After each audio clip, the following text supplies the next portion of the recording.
Olá, alunos, alunas, tudo bem? Mais uma vez aqui, meu nome é Claudete Jaldi e vamos falar sobre literatura. E dessa vez nós vamos falar sobre arcadismo. Mas antes de entrar no arcadismo, você já sentiu, nós estamos vivendo esse tempo tumultuado, você já sentiu vontade de ir para a cachoeira, tomar um banho, deixar seu corpo, né? Na beira do rio, flutuando, gostoso, aquela sensação de campo? É sobre isso que nós vamos falar. Então, veja bem aqui. O arcadismo, né? Ele é também chamado neoclassicismo. Veja bem, como que é isso? Qual que é o contexto histórico disso daí? Ele tem esse nome de arcadismo, cadê a Arcádia grega, onde viviam os pastores, né, com suas ovelhas, e vivia o deus Pan, né? Então, nesse século XVII, essa palavra Arcádia, ela vem como referência a esse momento, né, ao campo, né? Então, onde os pastores são agremiações, onde os poetas, né, também se discutia a literatura, seus escritos, né, com essa ideia neoclassicista. O que é neoclassicista? É um novo classicismo. Eles vão se inspirar no classicismo, uma vez que o classicismo se inspira na antiguidade. Então, eles voltam lá no classicismo, pega aquelas ideias do classicismo, né, e traz para cá com uma nova função. Então, está aqui, né? Arcádia Romana, né? Centro dos movimentos que saiu para todos os países, foi para toda a Europa. Então, olha aqui. A Companhia de Jesus ainda estava atuando nisso e vai perdendo espaço pelas escritas, pelos discursos, né, desses grandes pensadores, Diderot, Rousseau, Voltaire, Montesquieu, e eles vão ganhando força e cunha esse nome iluminismo. Iluminismo sendo, né, dentro dessa atividade da razão, da ciência, né? Então, por isso que chamou-se iluminismo, né? Então, o iluminismo representa o suspiro da aristocracia e o primeiro da burguesia. Então, veja bem aqui, né? Fica, né, conhecido como século das luzes. Esses séculos das luzes, né, da ciência, que toda a ciência, era matemática, era Copérnico, era Voltaire, então todos os pensadores estavam ali. O que então ele tem?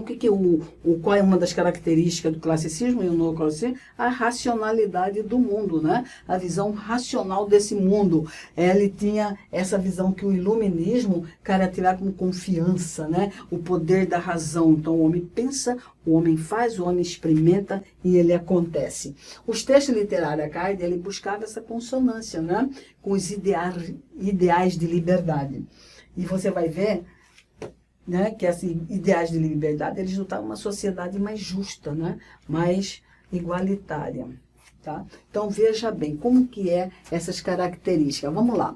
Primeira coisa, por ser chamado neoclassicista, ele volta na idade clássica. Ele vai lá no classicismo, pega todas as ideias do classicismo, inclusive a perfeição formal, tal. Ele olha aqui e fala assim, peraí, nós temos o pastorismo. Como eles querem esse novo classicismo, essa formalidade e tal, mas na simplicidade, no bom viver. Tá? Então, ele cria esse pastorismo. O que é pastorismo? Como é a Arcádia, eles pensaram nos pastores, nas ovelhas, no campo. Então, nós temos aqui, que também é conhecido também como bucolismo, né?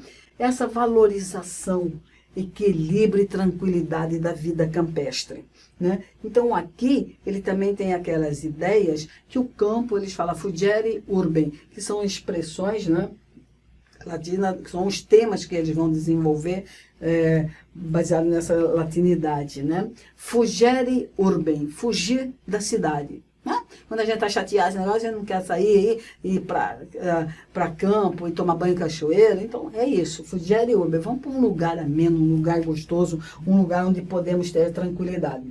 Locus amenos, um lugar ameno, né? Buscava a serenidade, a calma. Então, eles também desenvolviam esse tema. Inutile truncate, né? Corta o inútil, não precisa nada de exagero, nada de rebuscado. Quanto mais simples, melhor. Quanto mais simples, a vida te devolve, né, sua tranquilidade. E o carpe diem. O que é carpe diem? É colher o dia. Aproveite esse dia. Aproveite este momento, né? Vai estudar. Então, aproveite esse momento. Carpe diem aí para todos vocês. Vamos lá. Aqui o arcadismo, o que ele faz? A exploração do ouro, olha só como que estava. Desloca do eixo econômico do Nordeste para o Sudeste, mais especificamente para Minas Gerais. Lá pela metade já, né? No início de 1761, mais ou menos, com a publicação de obras poéticas de Cláudio Manuel da Costa, foi um importante movimento, processo de formação do público leitor brasileiro. Olha aí, do público leitor. Aqui começa a ter uma mudançazinha. O cenário apresentado nos poemas mostra sempre o mesmo padrão. Campos, árvores frondosas, ovelha, gado, pastando tranquilo, dias ensolarados, né? Resgate da água cristalina, aves que cantam. Então, esse bucolismo todo faz com que esse cenário, né, encontrar pelos autores para divulgar os ideais de uma sociedade mais igualitária, né? Então, veja bem, tanto que aqui os autores da Arcádia, ele escrevia tanto na lírica, na épica, na sátira, na encomiástica, né, na encomenda. Então, eles escreviam tudo, mas sempre com esse propósito, ser simples, quanto mais simples, melhor. E lembre-se, né, logo no início, né, final do século XVIII, em Minas Gerais, né, também acelerou, que bate aí junto com a Inconfidência Mineira, onde Cláudio Manuel da Costa e Tomás Antônio Gonzaga também participam. Alvarenga Peixoto participa da Inconfidência Mineira. Então, eles falavam e estava aí, né? Então, veja bem, na lírica, Cláudio Manuel da Costa, né? E Tomás Antônio Gonzaga e Silva Alvarenga. Então, tá aí. Na época, Basílio da Gama e Santa Rita Durão. Então, eles começam a fazer o épico, né? Também escreve poema pegando, né, a inspiração em Camões. E na sátira, Tomás Antônio Gonzaga, aqui de novo, né? Então, eles processam em todas os estilos poéticos. Na encomiástica, Silva Alvarenga é Alvarenga Peixoto, né? Exaltação e homenagem a alguém. Então, veja bem vocês, isso daqui que nós vamos ver no arcadismo, né? Principalmente o arcadismo brasileiro que nós estamos falando. Tomás Antônio, vamos falar um pouco de Tomás Antônio Gonzaga. Ele é um dos poetas mais requisitados desse arcadismo, né? É mais importante, era culto, era estudado, então ele criou-se Marília de Dirceu. Veja bem, como é pastorismo, eles criam o nome de um pastor. Então, o eu lírico é um pastor que dialoga, né, que seu interlocutor ou é amada, né, falando dos versos para amada. Marília de Dirceu é um poema lírico, né, que ele conheceu Maria Joaquina Doroteia de Seixas e escreveu para ela esse poema, que é encontrado, que é maravilhoso, e ele desenvolve essa satírica também, ele desenvolve a sátira, que com cartas chilenas, é um poema que vai falar de Vila Rica e ataca a corrupção de Luiz Cunha de Moraes. Olha só, de Menezes, olha só. Carta chilena, quando ele escreve, ele está escrevendo um poema, ele está escrevendo um texto, mas não deixa de ser sátiro. Ele, nesse Carta Chilena, dá uma olhada lá. Então ele fala assim, você conhece, você já entrou num palácio e tal, então ele vai te introduzindo como que era a situação do palácio. Ele usava o pseudônimo de Dirceu, era o pastor Dirceu e sua amada Doroteia, que ele escrevia, era chamada Marília. Então, aqui é a imitação direta da natureza de Minas Gerais. Uma das características do arcadismo brasileiro é essa. Eles não ficavam copiando, fazendo o campo europeu. Não, ele fazia o campo.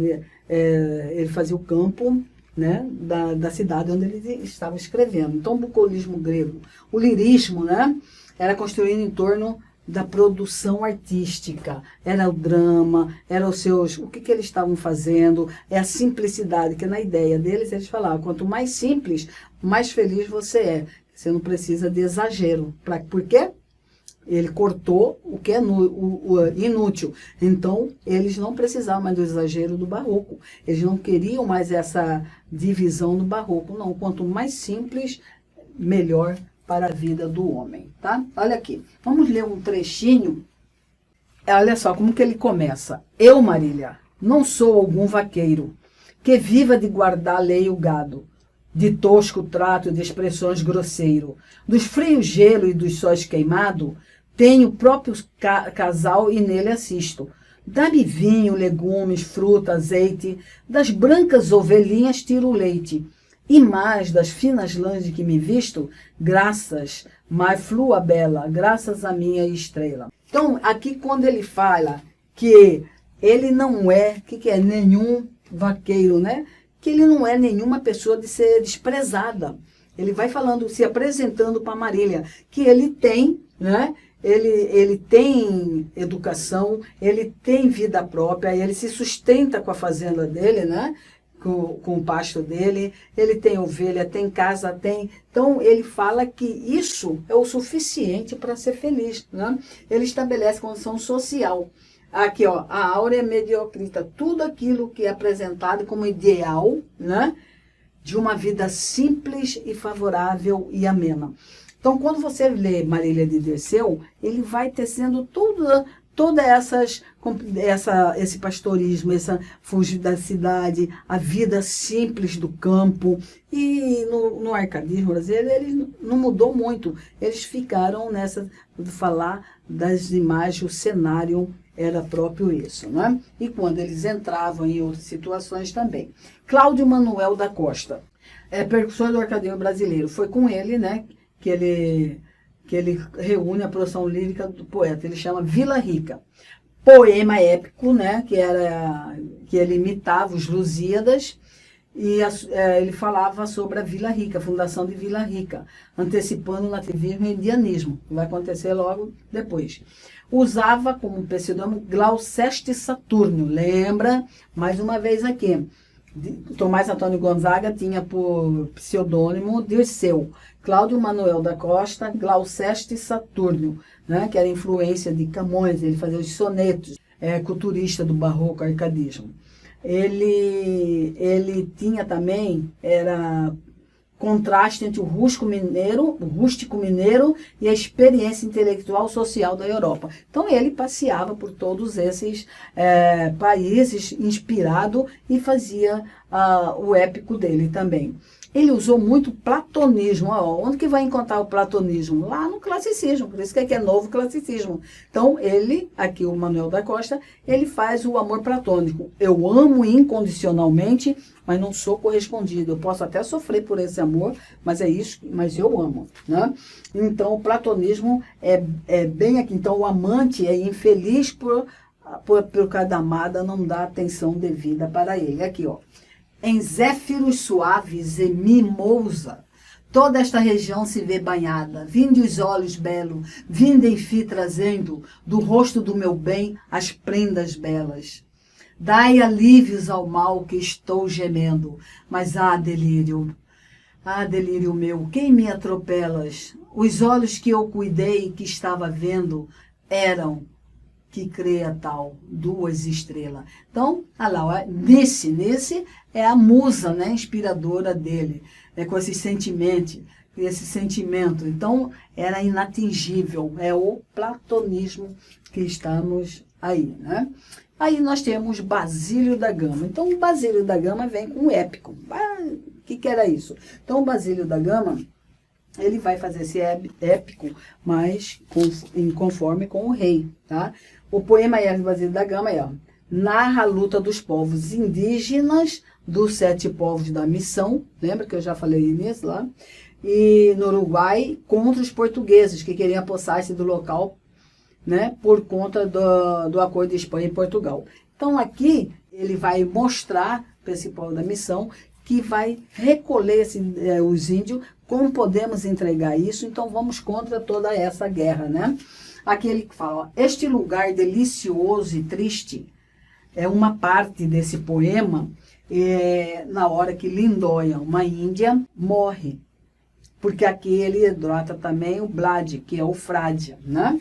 Então, aqui, este lugar delicioso e triste, cansada de viver, tinha escolhido para morrer a mísera Lindóia. Lá, reclinada como quem dormia na branda relva e nas mimosas flores, tinha a face na mão e a mão no tronco de um fúnebre cipreste que espalhava melancólica sombra, mas de perto descobre que se enrola em seu corpo a serpente. Esse poema, né, Uruguaia, então ele vai falar esse confronto dos índios com os portugueses, né? Esse confronto, né, contra Espanha e Portugal. Então a Lindóia é uma história linda, né? A Lindóia, ela morre junto de uma frondosa árvore, picada por uma serpente, né? Por uma cobra. Então esse é o momento que ele relata essa morte de Lindóia. Olha que coisa linda, né? Então vamos dar uma lida, Uruguaia, né?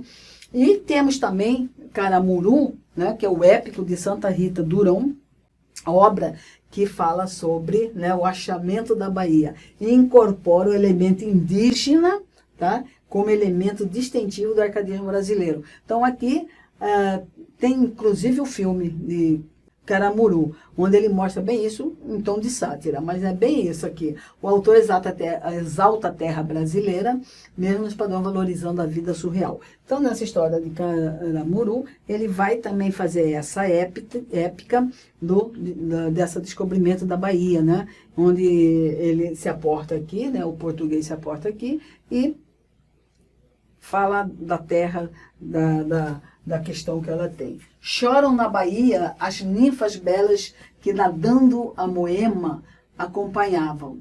E vendo sem dor navegam, elas a branca Paraí com furor tornavam.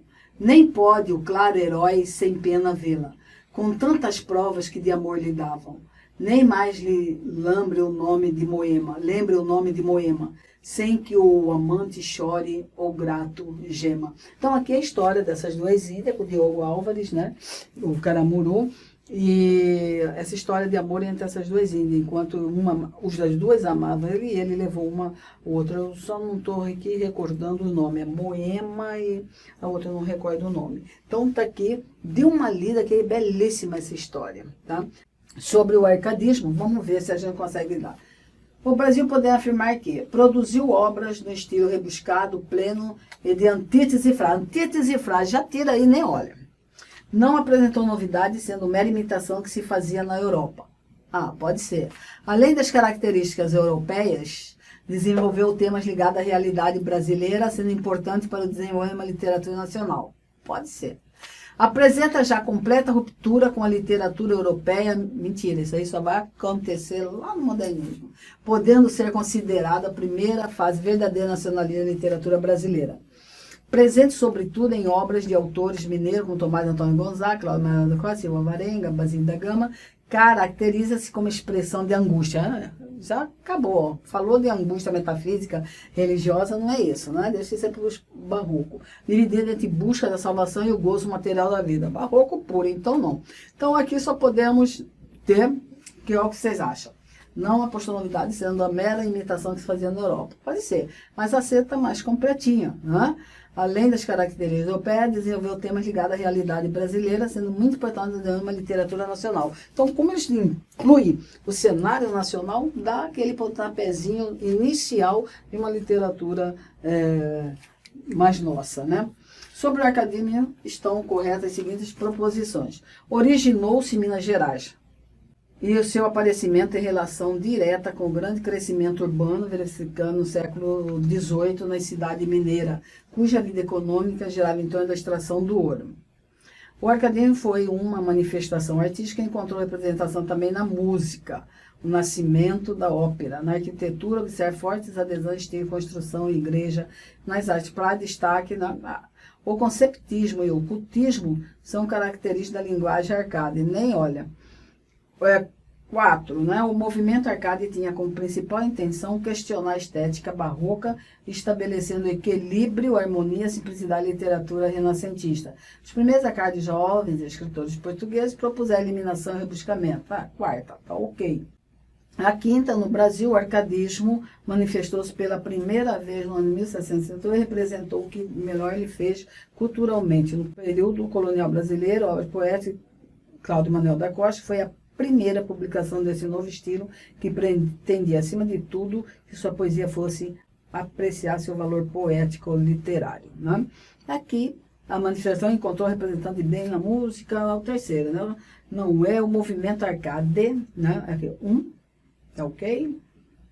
Pode ser 4, né? Pode ser, e o 5, né? Então tá aí, gente. O arcadismo nós terminamos aqui. Lembre-se, né? Tem muitas músicas atuais que fazem, ó, Casa no Campo, quero uma casa no campo para compor muitos rocks rurais. Além do Horizonte existe um, né? Então tem várias músicas nossas modernas que faz esse Fugiere Urban, né? Faz a simplicidade do campo. Tá ok? Então vamos lá, vamos estudar essa primeira parte, né, do Brasil, da Idade Média, o Brasil colonial. Né? Então nós encerramos, aí logo vocês vão ter as outras periodização literária. Ok? Estudem, vamos fazer que nem um poema de Quevedo. O palco é seu. Então, seja o protagonista da sua história. Tchau, hein? Até mais!